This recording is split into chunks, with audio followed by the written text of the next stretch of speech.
former candidate for the U.S. Senate, longtime radio talk show host, author, and conservative policy advocate. Justices to the Supreme Court, the left has been in open panic. Liberty Nation with Tim Donner. Are Democrats playing Whac-a-Mole with the next generation of Republican presidential contenders?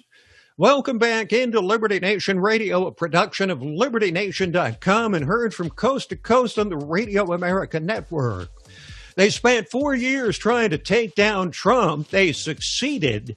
So how come the Democrats are still so angry that they're libeling, whack-a-moling the Republicans who pop up and show promise for 2024?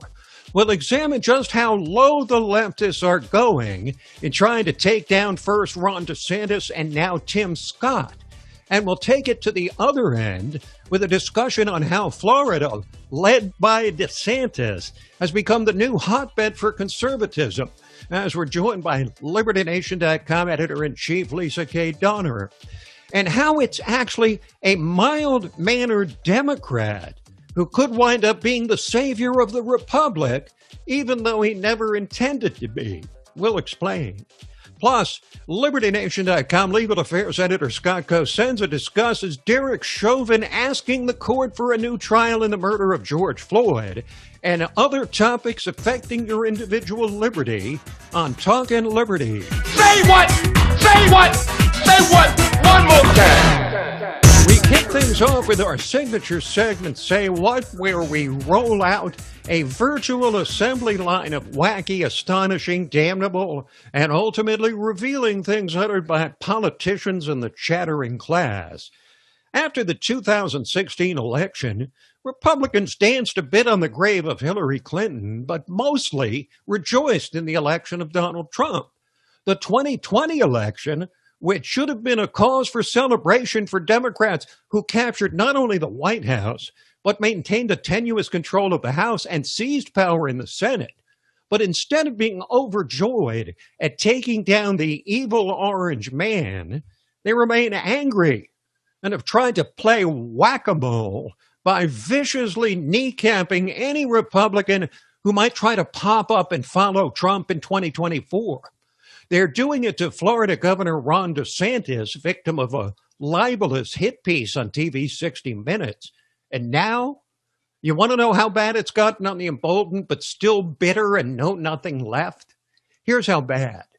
Rising star and black Republican Senator Tim Scott, descendant of slaves, after delivering the response to Joe Biden's quasi-State of the Union address in which he said America is not a racist nation, was lectured on race by daytime chat-up host Joy Behar of The View. Tim Scott, he does not seem to understand, and a lot of them don't seem to understand, the difference between a racist country and a systemic racism. They don't seem to get the difference. Yes, maybe it's not a racist country. Maybe Americans, the majority, are not racist. But we live in a country with systemic racism. You know, I never did figure out why a complete unfunny zero like Joy Behar seems to captivate women across the country. Perhaps it unfortunately says more about the country than even the rank absurdity of Joy Behar lecturing anyone on racism. But then there's the anchors on MSNBC accusing any white person who doesn't believe in the New York Times 1619 Project and its central conclusion that America was founded for the express purpose of furthering slavery and is thus irredeemable, of automatically being racist. MSNBC weekend anchor Tiffany Cross lined up to take her own pot shots at the South Carolina senator. This week, the sole black Republican in the Senate sounded a stone fool when he said this. Hear me clearly. America is not a racist country. Okay, let's be clear. Tim Scott does not represent any constituency other than the small number of sleepy, slow-witted sufferers of Stockholm Syndrome who get elevated to prominence for repeating a false narrative about this country that makes conservative white people feel comfortable.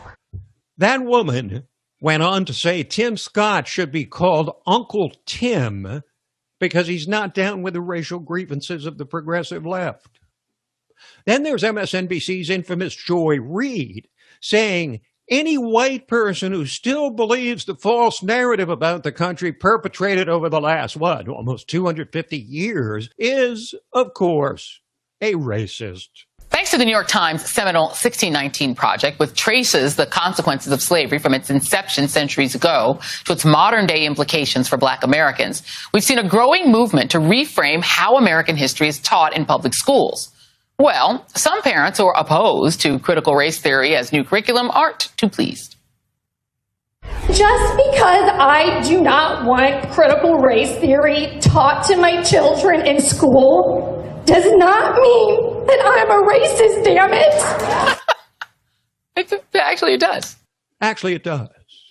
Yes, if you don't believe critical race theory, that the country was founded for the express purpose of establishing a new beachhead for slavery, then you, my friend, are a racist, and you don't even know it. Meanwhile, we might as well call the vice president Root Cause Kamala, because after being put in charge of the Biden border crisis, instead of trying to fix the problem here, she speaks of trying to get to the root causes of the problem in their countries, as she emphasized this week in what was billed as an important address on foreign relations by the vice president. We are all well aware of the immediate situation. The citizens of El Salvador, Guatemala, Honduras are leaving their homes at alarming rates.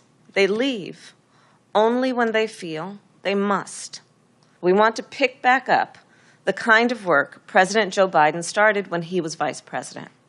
And so we are focused on addressing both the acute factors and the root causes of migration: corruption, violence, and poverty.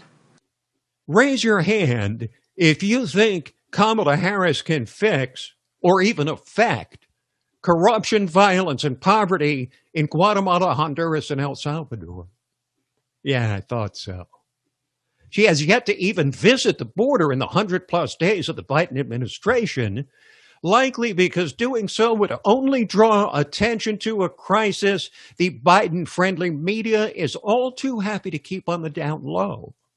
At the same time, the Republican Party, in a position to benefit from the overwoking of America by the Democrats, are in the throes of an intra-party war as they prepare for the midterms next year, needing to pick up only 4 seats to gain control of the House and 1 in the Senate, after the third-ranking House Republican Liz Cheney voted to impeach then-President Trump and then doubled down with her words. She was met with a torrent of attacks from Trump's supporters, leading to a schism that threatens to split the party in two. And this week, House Minority Leader Kevin McCarthy was caught on a hot mic discussing Cheney. I think she's got real problems. I've had it with her. It's, I've lost confidence. The edited audio, which does not include the questions, a clear sign the Wyoming Congresswoman's days in House leadership are numbered. Well, someone just has to bring emotion, but I assume that will probably take place. Liz Cheney is receiving aid and comfort on the Senate side from Mitt Romney, who, of course, is a declared enemy of President Trump, and by inference, the people who support him. But much of the attention in national politics is actually turning to California, where Governor Gavin Newsom is facing a recall election next month. A number of Republicans are lined up to try and take his place, and the most intriguing of all has to be Caitlyn Jenner, the famed former man and one-time Olympic decathlon champion, running as, of all things, a transgender conservative who released her first campaign ad this week decrying the state of things in California. We had what everyone else wanted. The American dream grew up here. Yet career politicians and their policies have destroyed that dream.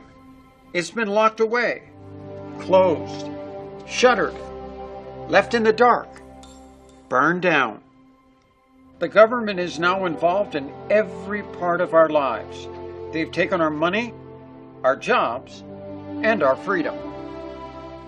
California needs a disruptor, a compassionate disruptor. Now that is a catchphrase, a compassionate disruptor. Are we talking Trump without the bombast? Finally, in the category of what I guess you would call a hatchet job on an enemy or rival, couched as only a politician can do by good news, the embattled mayor of New York City, Bill de Blasio, who's had a very open feud with Governor and fellow Democrat Andrew Cuomo, announced on Monday that Cuomo should call it quits, but then followed it up with good news for all Americans. He should resign. He can't continue to lead. Nursing home scandal, sexual harassment and assault scandal, using his staff to write his book. I mean, it doesn't end. He just has to go. Our plan is to fully reopen New York City on July 1st. We are ready for stores to open, for businesses to open, offices, theaters, full strength. Because look, what we're seeing is people have gotten vaccinated in extraordinary numbers, 6.3 million vaccinations in New York City. And over 200 million vaccinations across the nation to date. But if you're like me, I bet you felt more than a few times over the last year plus that we might never see the country open again. But if they can make it happen in New York, as the song goes, they can make it happen anywhere. We'll break away for a moment, then come back to discuss how the man who might save this constitutional republic from tyranny is a Democrat. Liberty Nation with Tim Donner.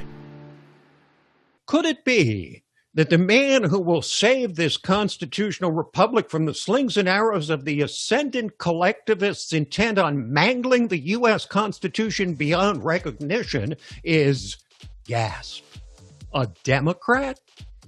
You could be excused for expressing incredulity at that thought, given that it is the Democratic Party which has threatened or promised to mow down so many basic constitutional guardrails. Given their druthers, the party of Joe Biden, Nancy Pelosi, and Chuck Schumer would turn territories into states to assure a virtually permanent Senate majority, transform the Supreme Court from an independent judiciary into a mere rubber stamp for the party in power, and abolish the one long-standing rule which protects the political minority from being steamrolled by the majority. They'd place limits on free speech, pass onerous new gun control laws, and ran through a full-on Green New Deal, and the list of less prominent woke initiatives goes on and on. Fortunately for conservatives of all stripes, though, it appears that the Democrats have a skunk at their garden party. His name is Joe Manchin, senator from West Virginia, who's fast becoming the bane of the left's existence. This near-extinct Democrat dinosaur, something resembling a conservative, representing a state won overwhelmingly by Trump twice, claims he will draw a line in the sand and refuse to cast the 50th vote in favor of virtually any of the left's third-rail agenda. In arguably the most partisan Congress in our lifetime, Manchin's vote alone will prevent Vice President Kamala Harris from breaking ties and sending bills onto the White House for the pro forma signature of President Biden. The latest proclamation by the 73-year-old former West Virginia governor and two-term senator is that he will oppose statehood for the District of Columbia, infuriating afresh the activist left, which has been all over his case ever since the Democrats forged a last-minute tie in the upper chamber with twin victories in Georgia. Manchin had already enraged progressives by opposing the termination of the Senate filibuster, central to the fulfillment of the progressive wish list, and the Equality Act, another item high on Biden's agenda, after similarly standing against same-sex marriage over the years. He looks favorably upon the Republican Alternative Infrastructure Plan And Manchin even stalled for hours before reluctantly joining the paper-thin majority to ram through Biden's signature accomplishment to date, the almost $2 trillion omnibus bill dressed up as COVID relief legislation. Democrat leaders have, by most accounts, tried everything from gentle persuasion to threatening and cajoling. Manchin's been hyper-flamed on social media. But there's as yet no indication Manchin will back down. Perhaps this is because the senior senator from West Virginia is actually expressing the overwhelming consensus in his own state instead of caving into the national party demanding fealty to its most radical initiatives. Outside of whatever president's been in office, the most powerful person in Washington for so many years was a so-called swing vote on the Supreme Court. First Sandra Day O'Connor, then Anthony Kennedy. Most every decision on a hot-button issue hung on their single vote. But with the current 6-3 conservative majority on the court, the most crucial swing vote in the country now belongs to this mild-mannered senator from a small state. None among this trio likely suspected they would rise solely by circumstance to such a pivotal position on decisions, legislative or judicial, of utmost importance to the future of the republic. Manchin said in a recent article in USA Today that he never sought this kind of power and doesn't exactly savor it. But here he is, thrust into a position he never sought, but for which history will surely remember him. He can single-handedly, in some cases joined by Arizona's Kyrsten Sinema, decide whether ideas as far-reaching as court-packing, radical climate change legislation, and pork-laden omnibus schemes sink or swim. But rest assured, the left will continue turning up the heat on Manchin, alternately shaming, lecturing, arm-twisting, though they've so far met with little success. Unlike his president, Joe Manchin has thus far refused to bow to a vice grip of pressure and kowtow to the left's most damaging brainstorms of the day. So this modest moderate from the heartland stands as a most unlikely bulwark against collectivist tyranny. And as Simon and Garfunkel put it regarding another guy named Joe in a quintessentially American yet far less consequential realm, Joe Manchin, the nation turns its lonely eyes to you. Quick break, and then we're back to discuss how the Sunshine State is fast becoming the new hotbed for conservatism.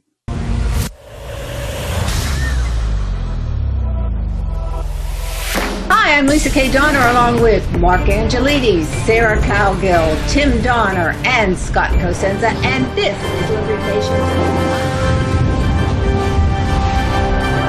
Now let's take a look at the LibertyNation.com electoral leaderboard. It's still 238 for Joe Biden. What if stories and legends can offer us the key to unraveling the hottest political issues of the day and apply their lessons to understanding the chaos of modern politics? Impeach 45!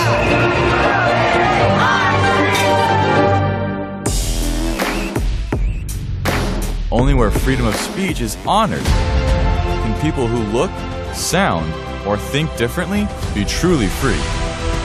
If you're discussing something that's difficult, the probability that you're not going to offend each other is zero. President-elect of the United States of America, Donald Trump.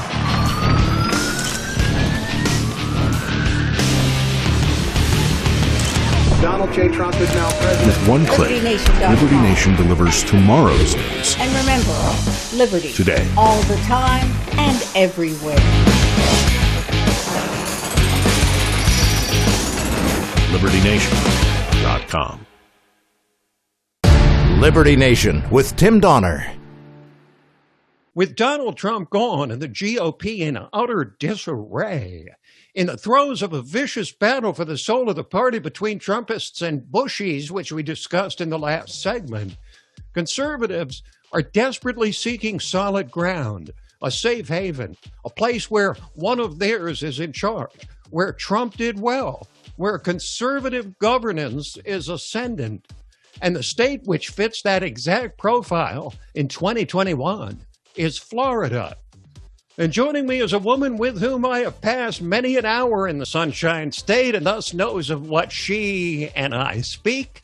She's the far better half of this particular union, LibertyNation.com editor-in-chief Lisa K. Donner. Hello, Lisa. Hi, Tim. Thanks for joining. Now, how is it that this traditional battleground state went counter to the reported national trend and actually gave Trump a bigger victory in 2020 than in 2016? Well, I think DeSantis had quite a bit to do with it. I mean, well, first of all, they changed their election laws a while back, and that helped. But, you know, I think Floridians were feeling pretty good going into November, despite the pandemic, where a lot of other states, you know, they were locked down, et cetera, and they were getting the message that Trump wasn't doing a good job. Well, in Florida, things I think were a little bit freer and easier, and so people weren't feeling like they needed a change. Now, there were times when people were asked to mask up on the beach, but in general, I think Florida has weathered COVID just about as good as it gets. So is Florida's conservative turn due mostly to Trump and DeSantis, do you think? Or do you sense the transformation is more permanent in that state? Well, there's a lot going on in that state right now. As I talked about in my article that Florida is sizzling hot on LibertyNation.com, we have a situation where the real estate market is just going through the roof. I mean, you can't even get your property on a multi-list, and it's gone, and people are overbidding the asking price. So, you know, Florida, people are moving to Florida. Now, Florida didn't have a big tourism this year, but the people who went liked what they saw. You had a chance for an up-close and personal with then-candidate Ron DeSantis in 2018. Does it seem as clear to you as to me that DeSantis thinks himself the next coming of Donald Trump? Well, it's interesting you mentioned that because DeSantis was the keynote speaker at the Heritage President's Club leadership dinner weekend. Anyway, he was the keynote speaker, and he really brought down the house. People were impressed with him. I don't think it's a surprise that DeSantis has elevated to the point where he is right now. I think he's been thinking about it for a long time, doing all the right things, shaking hands with all the right people, and his chickens are coming home to roost. Well, so then there's a question going forward about trying to unite a balkanized party. Do you see DeSantis as someone who can play ball with party regulars enough to make him more palatable to establishment types than Donald Trump? Well, I think he is very palatable to those types, which is why he is really working hard to position himself as a America First candidate. He really wants those Trumpists. Now, Disney World, perhaps the most famous and popular landmark in Florida, says it will override Governor DeSantis' orders and continue to require COVID protocols. Now, does this make DeSantis look better or worse, do you think, with the national spotlight suddenly shining on him as an outspoken Trump supporter with a Trump-like agenda? No, I don't think so, Tim, because businesses have the right to do what they want to do. Publix is asking people, that's the big supermarket chain in Florida, they're asking people to still wear masks. So they have a right to do that. But look, Disney World is going strong because of Ron DeSantis. They only spent 2 months in the dark. Out in California, Disneyland has been open for a grand total of 6 days. I mean, they are where they are because of Ron DeSantis. So they have a right to make their own rules and regs, and they go ahead and do that. But, you know, they've been making money all this time while Disneyland out in California has been starving because of Ron DeSantis. Okay, so Lisa, let's go to your article now on Donald Trump, who recently floated a Trump-DeSantis ticket and his plans for 2024 2 words in your article struck me. He's in. Why did you write that? Well, this was based on a interview he did with Candace Owens. And, he said, now is not the right time, but I think my supporters are going to be very, very, very happy. Well, that's code for I'm going to run for office. Now things could change between now and then. Things could happen, but he sounded like a man who was ready to saddle up again. In many ways, DeSantis proves to be the better candidate because he's, I think, more palatable to the Republicans in name only, the Mitt Romneys, the Bushies. But I just don't think DeSantis can go up against Trump. Nobody wants to. Nikki Haley said she wouldn't go up against Trump. Marco Rubio said he was sort of interested. But, Trump is the 200-pound gorilla. He still has a lot of supporters. And I think it would be very hard to run against him. Thank you, Lisa. Thanks, Tim. Thanks for having me on Liberty Nation Radio. Lisa K. Dunner, editor-in-chief of LibertyNation.com. Quick break, and then we're back with Talkin' Liberty. Liberty Nation with Tim Donner. Facebook upholds the ban on Trump, but says it can't be indefinite. Chauvin petitions for a new trial. And the U.S. planning to ban menthol cigarettes. Those among the stories we're covering this week as we fly into Talkin' Liberty with our regular contributor, constitutional lawyer, LibertyNation.com, legal affairs editor, and the man you've come to know as our guardian of individual liberty, Scott D. Cosenza. Hello, Scott. Hi, Tim. Thank you very much. Well, you are welcome as always now. The Facebook Oversight Board has upheld the ban on Trump that happened a while back, but it says it can't be indefinite. There was an article on LibertyNation.com saying that basically it was a loss for Trump, but a loss for Facebook as well. Would you agree with that? They have so many people who work at the company, Tim, who might quit and leave, and they might lose half their workforce if they granted Trump's account back. So I don't know how woke it actually is over there. So tell us about the Oversight Board. Tim, the reason why I wanted to cover it is because I had seen so much other coverage throughout the week that discussed the story like there was some kind of genuine court involved, like there was the right to due process, for instance, for Donald Trump, like evidentiary rules would be upheld or something like that. And that is nothing close to the truth. This is just a Facebook derived body that can do whatever they want. They don't have to apply any rules. There's no appeals. It's just absolutely just as easy as saying Mark Zuckerberg's decision. It happens to be farmed out to a few other people. But I just wanted to make sure that everybody knew that the notion that this was somehow like an independent Facebook court where Donald Trump could go and like have a fair hearing about his post is absolutely absurd. But the left is upset that the ban wasn't made permanent. Tim, it's an outrage that white supremacists like Donald Trump. No, yeah, I mean, of course they are. They are neo-fascists or just fascists, I guess. Pick your group to ally with when you want to crush the free speech of others. They have justification for that it's hate speech or otherwise. But every censor justifies their censorious desires in the good. They don't say they have nefarious motives for banning the speech of others. So, Derek Chauvin is petitioning for a new trial for the murder of George Floyd. What are his chances, and what's it based on?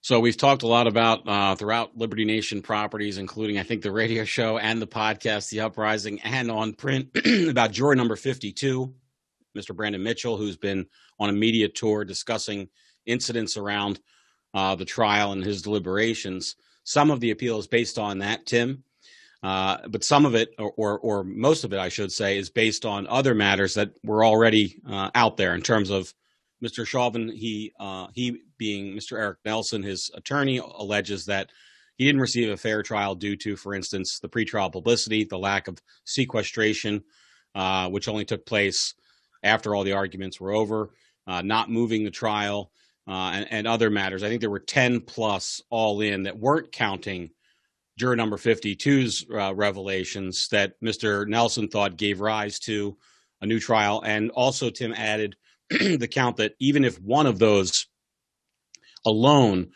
didn't meet the burden for requiring this kind of relief, the sum total of all the impositions on Mr. Chauvin's rights, that they've all kind of death by a thousand cuts, if you will, that's one of the arguments that he should get a new trial. So what are the chances he gets one? Well, this is not a great. I'm not a great odds maker here in this instance, Tim, but it is far better than zero. This is not a pie in the sky shot. It's also far from a gimme. I would say, let's call it 20% chance. Well, Scott, as someone who grew up enjoying, among others, the wonders of Newport cigarettes, I had my little run with menthol cigarettes back in the day, and was startled to learn that the U.S. is now set to ban menthol cigarettes. You know, Tim, we talked about this a couple of years ago when the then FDA commissioner, I think it was Scott Gottlieb was his name, was saying that he was going to ban all flavored e-vape solutions. And the president of the United States put the kibosh on that. There was a political uprising from the right, from the sort of conservatarians who said, hey, we're using this to get off of actual leaf tobacco cigarettes, and you should leave adults to their own, right? You know, we're legalizing marijuana everywhere, but criminalizing these nicotine products. Well, here we have a similar thing, only this is being couched in terms of racial justice. African Americans, by and large, prefer menthol cigarettes. I think 80%, they say, of African Americans who smoke menthols. And It's being played out like it's this boon to the health of African Americans. And I just want to say that, you know, it's great juxtaposition next to the Chauvin story. I know we've talked about the Eric Garner case many times, who was convicted of or was alleged to have been selling cigarettes illegally. How many black men are going to die, Tim, not from lung cancer or emphysema or COPD, but from police interactions when menthols are banned? Yet there's this huge market, especially in the black community, for menthol cigarettes. Who's going to fill that demand? By and large, it's going to be African Americans, who are then going to be subject to enforcement action because of this. Certainly you're not suggesting that the federal government doesn't know better than individuals about their tolerance. You know what? Let me make a note of that. I apologize if I gave that impression. Certainly not. Thank you. I'll look forward to that. Yeah, I'll write it down later. Okay, Scott, so let's move over to an organization that sure has been on the minds of a lot of people over the last year plus, the Centers for Disease Control. And a federal judge has thrown out a CDC eviction moratorium. This is Judge Dabney Friedrich of the U.S. District Court for D.C., and this just affects the CDC order. It doesn't affect any state or other local eviction moratorium. But, Tim, the federal government in the CDC had ordered that they could implement any law, rule, or regulation as long as that agency head, in their sole determination, thought it was necessary to prevent the spread of illness, as if they had literally the power to just create any rule under God's green earth for this purpose. And it was dialed back considerably by Judge Friedrich, who made the nexus between any rule the actual prevention of the disease itself. So pesticide, elimination of pests, if that's what's causing it, or cleaning of bacteria, that kind of thing, not grand social laws and regulations like with the breadth of which even Congress hasn't attempted.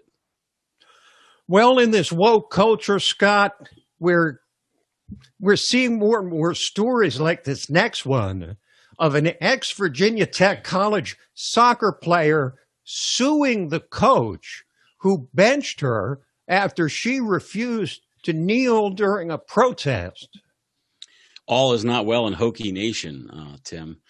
That's right. This is a case of compelled speech. So in addition to the First Amendment allowing people to speak without punishment, which I think most of the cases we talk about probably are, there's also the the slice of the pie, which is that the First Amendment protects people from having to speak something they don't want to speak. This is a government school. They have to follow the First Amendment. Virginia Tech is a state school.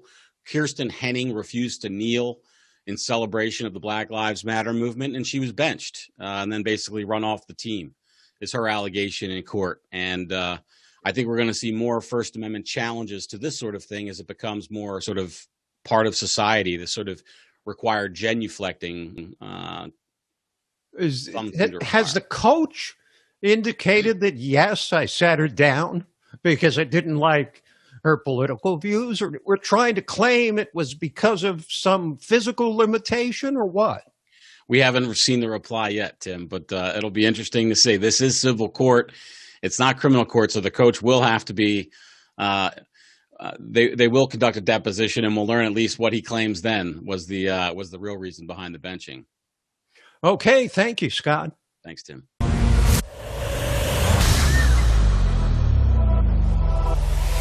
Hi, I'm Lisa K. Donner, along with Mark Angelides, Sarah Cowgill, Tim Donner, and Scott Cosenza, and this is Liberty Nation. Now let's take a look at the LibertyNation.com electoral leaderboard. It's still 238 for Joe Biden. What if stories and legends can offer us the key to unraveling the hottest political issues of the day and apply their lessons to understanding the chaos of modern politics? Impeach 45!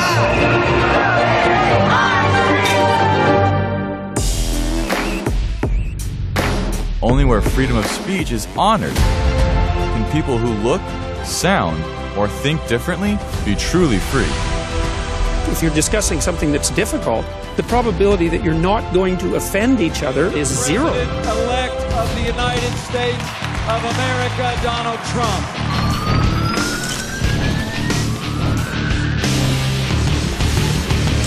Donald J. Trump is now president. With one click, Liberty Nation delivers tomorrow's news. And remember, liberty. Today. All the time and everywhere.